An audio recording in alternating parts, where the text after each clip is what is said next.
Hello students, हम लोग energy metabolism का चैप्टर कर रहे हैं। उसी चैप्टर में हमने पिछली कक्षा में आधारीय उपापचयन दर क्या होती है यहाँ तक कर लिया था। उसके आगे अब हम इस चैप्टर को कंटिन्यू करते हैं। सबसे पहले तो हम देखें कि हमने देख लिया कि शरीर में ऊर्जा की आवश्यकता होती है और हमारी उपापचयन दर जो होती है उसी ऊर्जा उत्पादन करती है और उसमें ऊर्जा का व्यय भी होता है। अब हम देखेंगे कि शरीर में हमारी ऊर्जा की आवश्यकता कितनी है, इसको कौन कौन से कारक प्रभावित करते हैं। तो सबसे पहला कारक है आयु और शारीरिक वृद्धि। बच्चों, उम्र और शारीरिक वृद्धि का बिल्कुल आपस में घनिष्ठ संबंध है। जब उम्र के अनुसार हमारी शारीरिक वृद्धि कभी बढ़ती है और कभी कम हो जाती है, इन्हें हम कहते हैं फिजिकल ग्रोथ साइकिल्स होती हैं, जो हमारी किसी आयु विशेष में बहुत तेज गति से होती है, किसी अवस्था में धीमी गति से होती है। जैसे शैशव अवस्था में बच्चों हमारी वृद्धि बहुत तीव्र गति से होती है। तो तीव्र गति से जब वृद्धि होगी, नई नई कोशिकाओं का निर्माण हो रहा है, आकार बढ़ रहा है, सब चीजों में वृद्धि हो रही है, शारीरिक वृद्धि तीव्र हो रही है, तो हमें अधिक ऊर्जा की आवश्यकता होगी। हमारा आधारीय उपापचयन दर भी इस वक्त तेज होगी। इसी तरह से शैशव अवस्था के बाद किशोरावस्था के अंदर भी बहुत तेजी से विकास होता है। हार्मोन्स की वजह से हमारे शरीर के अंदर बहुत से ऐसे परिवर्तन आते हैं, हमारी अंतःस्रावी ग्रंथियां बहुत सक्रिय हो जाती है, लैंगिक विकास होता है। इन सब कारणों से शारीरिक वृद्धि भी बहुत तीव्र गति से होती है और इस वजह से हमारी इस अवस्था में ऊर्जा की आवश्यकता भी अधिक हो जाती है। आयु जब एक बार हमारा शरीर पूरी तरह से परिपक्वता का आकार ग्रहण कर लेता है, उसके बाद ऊर्जा की मांग थोड़ी कम हो जाती है। और जब वृद्धावस्था आती है बच्चों, तो क्योंकि उस समय वृद्धि नहीं होती है बल्कि शरीर में टूट फूट का कार्य ज्यादा हो रहा होता है, तो इसलिए उस समय पे हमारी ऊर्जा की आवश्यकता कम हो जाती है। दूसरा महत्वपूर्ण कारक है शारीरिक क्रियाशीलता। जो व्यक्ति जितना अधिक क्रियाशील होगा, उसकी ऊर्जा की आवश्यकता भी उतनी अधिक होगी। जैसे जो लोग शारीरिक श्रम करते हैं, शारीरिक श्रम वाले कोई भी कार्य करते हैं, चाहे वो मजदूरी कर रहे हों, रिक्शा चला रहे हों, खेतों के अंदर कार्य कर रहे हों, तो उन लोगों की आवश्यकता ऊर्जा की अधिक होगी। और जो हम लोग सामान्य रूप से जो करते हैं, चलने फिरने वाला कार्य कर रहे हैं, बोलने का कार्य कर रहे हैं, तो हमारी क्रियाशीलता कम है, तो हमारी ऊर्जा की आवश्यकता भी कम होगी। तो शारीरिक क्रियाशीलता जिसकी जितनी अधिक होगी, इसी तरह से हमारे जो एथलीट्स होते हैं, स्पोर्ट्स के जो लोग होते हैं, उनकी भी शारीरिक क्रियाशीलता बहुत अधिक होती है, तो उनकी ऊर्जा की मांग अधिक होती है। तीसरा कारक है एक मिनट ये बता दूं पहले, शारीरिक क्रियाशीलता के आधार पर 3 वर्ग बांटे गए हैं। 3 वर्ग बांटे गए हैं, उनमें 3 वर्ग में है साधारण या कम क्रियाशीलता। एक सेकेंड बच्चों, ये देखिए, कम फिजिकल एक्टिविटीज जो होती हैं, शारीरिक क्रियाएं जो होती हैं, उनका ये पूरी सारणी दे रखी है। अत्यंत कम परिश्रम वाली क्रियाओं के अंदर क्या क्या आता है? पढ़ना लिखना, भोजन ग्रहण करना, टीवी देखना, बैठना, सब्जी काटना, बैठकर किए जाने वाला कार्य। इसमें प्रति घंटे ऊर्जा की आवश्यकता कितनी है? 100 से 140 है। हल्के श्रम वाली क्रियाएं जिसमें पकाना, खड़े होकर हम खाना बनाते हैं, वॉशिंग मशीन में कपड़े धो रहे हैं, प्रेस कपड़े, इस तरह की इसमें ऊर्जा का व्यय होता है प्रति घंटे 150 से 290 किलो कैलोरी। मध्यम परिश्रम वाले कार्य जो होते हैं, झाड़ू लगाना, पोंछा लगाना, छोटे वस्त्र धोना, बागवानी वगैरह करना, इसमें ऊर्जा की आवश्यकता क्योंकि क्रियाशीलता थोड़ी बढ़ गई है, तो 330 से 400 होती है। अधिक परिश्रम करने वाले जैसे खेलना कूदना, गेंद खेलना, घुड़सवारी करना आदि, उसमें ऊर्जा की आवश्यकता फिर और बढ़ गई है, 440 से 590 प्रति घंटा किलो कैलोरी है। और बहुत अधिक परिश्रम करने वाले जो कार्य होते हैं, जैसे बहुत तेज गति से एथलीट्स जो होते हैं, पेड़ काटना, खेतों में कार्य करना, रिक्शा करना, रिक्शा चलाना, खेत में हल चलाना, इन सब कार्यों के अंदर बेटा सबसे अधिक ऊर्जा का व्यय होता है। वो होता है प्रति घंटे 650 से 750 किलो कैलोरी प्रति घंटे। तो इस तरह से हम देखते हैं कि शारीरिक क्रियाओं को हमारे आहार एवं पोषण विशेषज्ञों ने मुख्यतः 3 वर्गों में इसको बांटा है: साधारण क्रियाशील, मध्यम क्रियाशील और अत्यधिक क्रियाशील। उसी के अनुसार हम अपनी कैलोरीज की गणना करते हैं, उसी के अनुसार उनकी ऊर्जा की आवश्यकता होती है। अगला महत्वपूर्ण कारक जो है वो है मांसपेशियों की सक्रियता। जितनी मांसपेशियां सक्रिय होती हैं उतना ही उस ऊर्जा की आवश्यकता बढ़ती जाती है। कहते हैं कि बैठे रहने की स्थिति में लेटने के कंपैरिजन में ज्यादा शक्ति व्यय होती है। क्यों? क्योंकि उसमें थोड़ी मांसपेशियां ज्यादा कार्य कर रही हैं। बैठने की तुलना में खड़े होने पर और ज्यादा ऊर्जा की आवश्यकता बढ़ जाती है, चलने पर और बढ़ जाएगी, और तेज चलने पर उससे अधिक बढ़ जाएगी। तो मांसपेशी जितनी क्रियाशील अधिक होती जाएगी, ऊर्जा की आवश्यकता भी उसी अनुपात में बढ़ती जाती है। लेकिन इसमें यह भी है कि कार्य किस प्रकार का है, उसकी मात्रा कितनी है, शरीर का, व्यक्ति का आकार कितना है। जिनका आकार ज्यादा होता है उनकी ऊर्जा की आवश्यकता अधिक होती है। कार्य कितनी तेजी से किया जा रहा है और कितनी दक्षता से किया जा रहा है। दक्षता से क्या होगा कि हमारा वेस्ट एनर्जी की, ऊर्जा की वेस्टेज भी कम होगी और हम कार्य जल्दी जल्दी निष्पादित कर पाएंगे। तो देखते हैं कि मांसपेशी जितनी अधिक सक्रिय होती हैं, जितना उनका प्रयोग किया जाएगा, जैसे धीरे धीरे चलेंगे तो कम ऊर्जा व्यय होगी, तेज गति से चलेंगे, जो दक्ष व्यक्ति होंगे वो दौड़ भी लगा लेंगे तो उनकी मांसपेशियों की क्रियाएं और बढ़ जाएगी, तो ऊर्जा की आवश्यकता भी बढ़ जाती है। इसके अलावा ये देखा गया है कि गर्भावस्था और दुग्ध श्रवण अवस्था, धात्री अवस्था जिसको हम कहते हैं, इस समय भी ऊर्जा की मांग बढ़ जाती है। क्यों? क्योंकि इन लोगों का बीएमआर, बेसल मेटाबॉलिक रेट भी बढ़ जाती है इन लोगों की, क्योंकि गर्भस्थ शिशु को जो भी पोषक तत्वों की, उसकी वृद्धि के लिए जिन चीजों की आवश्यकता है, उन सब की पूर्ति कौन कर रहा है? माता का शरीर कर रहा है। इसलिए देखा गया है, शोध करके ये निकाला गया है, बहुत सारे इसके ऊपर बेटा रिसर्चेज हुई हैं और देखा गया है कि गर्भावस्था के अंतिम 3 महीनों में बीएमआर में 20 से 22% तक की वृद्धि हो जाती है। उसका वजन बढ़ता रहता है, वजन बढ़ेगा तो भी बीएमआर बढ़ता है। और गर्भावस्था में प्रतिदिन 300 किलो कैलोरी सामान्य अवस्था में जितनी चाहिए होती है उससे अतिरिक्त 300 किलो कैलोरी की आवश्यकता होती है। धात्री अवस्था में ये आवश्यकता बढ़कर 700 किलो कैलोरी हो जाती है, क्योंकि माता के शरीर में से दुग्ध श्रवण जो होता है, तो इस दूध के निर्माण के लिए और उसके श्रवण के लिए भी अतिरिक्त ऊर्जा की आवश्यकता होती है। तो धात्री अवस्था में ये प्लस 700 तक हो सकती है सामान्य अवस्था की तुलना में।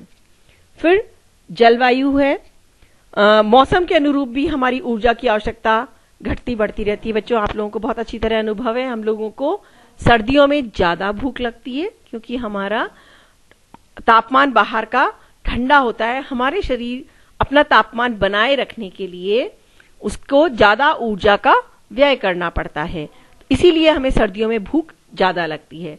गर्मियों में क्योंकि बाहर का तापमान अधिक होता है, हमारे शरीर से पसीना निकलता रहता है, तो इस वजह से हमारे शरीर का ताप बना रहता है और हमारी ऊर्जा की आवश्यकता कम हो जाती है। इसीलिए गर्मियों में हमें कम उसकी आवश्यकता होती है। जो ठंडे प्रदेशों में रहते हैं, जहां बर्फ वगैरह गिरती है, वहां पर उन लोगों की ऊर्जा की आवश्यकता हमारे जैसे इलाके में रहने वाले लोगों की तुलना में अधिक होती है। शारीरिक स्वास्थ्य की दृष्टि से देखा गया कि सामान्य अवस्था में जो हमारा ऊर्जा की आवश्यकता होती है और जो बीमारी में होती है उसमें भिन्नता आ जाती है। कुछ बीमारियों में, कुछ रोग में इसकी आवश्यकता बढ़ जाती है। जैसे बुखार के दौरान 1 डिग्री फ़ारेनहाइट, मतलब अपना सामान्य, बच्चों तापमान कितना होता है? अपना सामान्य तापमान होता है 98.4 डिग्री फ़ारेनहाइट। इसमें 1 डिग्री फ़ारेनहाइट की भी वृद्धि हो जाती है तो हमारा आधारीय उपापचयन दर जो है वो 7% तक बढ़ जाती है। इसलिए ऊर्जा की आवश्यकता बढ़ जाती है, लेकिन बुखार में हमें भूख नहीं लगती है, हम खाते नहीं है, इसलिए हमें बुखार में बहुत जल्दी कमजोरी लगने लगती है। कुछ रोग ऐसे होते हैं जिसमें बीएमआर कम हो जाता है, जैसे अपना डायबिटीज है, डायरिया है, दस्त जिसको कहते हैं, अतिसार। इन सब स्थिति में हमारा ऊर्जा की आवश्यकता कम हो जाती है और ऐसी स्थिति में केवल आंतरिक क्रियाओं को संपन्न करने के लिए और हल्का कार्य करने के लिए ऊर्जा की आवश्यकता होती है। लिंग भेद भी हमारी ऊर्जा की आवश्यकता को प्रभावित करते हैं। बाल्यावस्था तक तो दोनों बच्चों में लिंग का प्रभाव नहीं होता, लेकिन किशोरावस्था में जहां लैंगिक परिवर्तन आने लग जाते हैं, लड़के और लड़कियों की ऊर्जा की मांग में भिन्नता देखी जाती है। लड़कों की मांग कंपैरेटिवली ज्यादा होती है और गर्ल्स की कंपैरेटिवली कम होती है। क्यों? क्योंकि किशोर जो होते हैं वो अधिक क्रियाशील होते हैं और उनके हार्मोन्स का प्रभाव भी होता है, जिसकी वजह से उनकी ऊर्जा की आवश्यकता अधिक होती है। फिर एक स्पेसिफिक डायनामिक एक्शन, जिसको हिंदी में विशिष्ट गत्यात्मक क्रिया कहते हैं, इससे ही पता चलता है कि भोजन के बाद उत्पन्न होने वाले ऊष्मा के उत्पादन को ही विशिष्ट गत्यात्मक क्रिया या स्पेसिफिक डायनामिक एक्शन कहते हैं। मतलब ऊष्मा जो हमारे शरीर को मिलती है, हमारे शरीर के अंदर बनती है, किससे? भोजन ग्रहण करने से, भोजन के पाचन से वो होती है। लेकिन इसमें भी ये देखा जाता है कि क्योंकि हम जितना भोजन ग्रहण करते हैं उसका पूरा की पूरा प्रयोग नहीं होता, उसमें से कुछ व्यय भी हो जाता है। जैसे हम अगर 100 ग्राम कार्बोज ग्रहण करते हैं तो उसका 98% तो अवशोषित हो जाता है, लेकिन जो शेष 2% है वो पाचन और चय अपचय क्रिया में व्यय हो जाता है। और इसी तरह से जब हम प्रोटीन का वो करते हैं, प्रोटीन का करते हैं तो उसमें से 8% व्यय हो जाता है और हमें केवल 92% मिलता है। और वसा का जो होता है उसमें 5% व्यय हो जाता है और 95% अवशोषित हो जाता है। सोचिए, वसा सबसे ज्यादा अवशोषित होती है, इसीलिए हम जब तेल घी वगैरह ज्यादा खाते हैं तो बहुत जल्दी मोटापा बढ़ता है, क्योंकि ज्यादा उसका अवशोषण हो जाता है। तो ये इसका हमारा होता है, विशिष्ट गत्यात्मक क्रिया का भी प्रभाव पड़ता है कि पूरा की पूरा अवशोषित नहीं होता। तो जितना हम खा रहे हैं, हम सोचते हैं कि हमें 100 ग्राम कार्बोज की जरूरत है और हम खा रहे हैं 100 ग्राम इसलिए, लेकिन हमें मिल कितना रहा है? केवल 98% मिल रहा है। तो उसके इसलिए अगर व्यय के अंदर कुछ भी व्यय हो रहा है तो उसकी अतिरिक्त मात्रा हमें ग्रहण करनी चाहिए। फिर सबसे महत्वपूर्ण है हमारी आधारीय उपापचयन दर। आधारीय उपापचयन दर हम लोग पहले पढ़ चुके हैं। क्या होता है कि जब व्यक्ति पूरी रूप से शारीरिक और मानसिक विश्राम की स्थिति में उसकी शरीर की क्रियाओं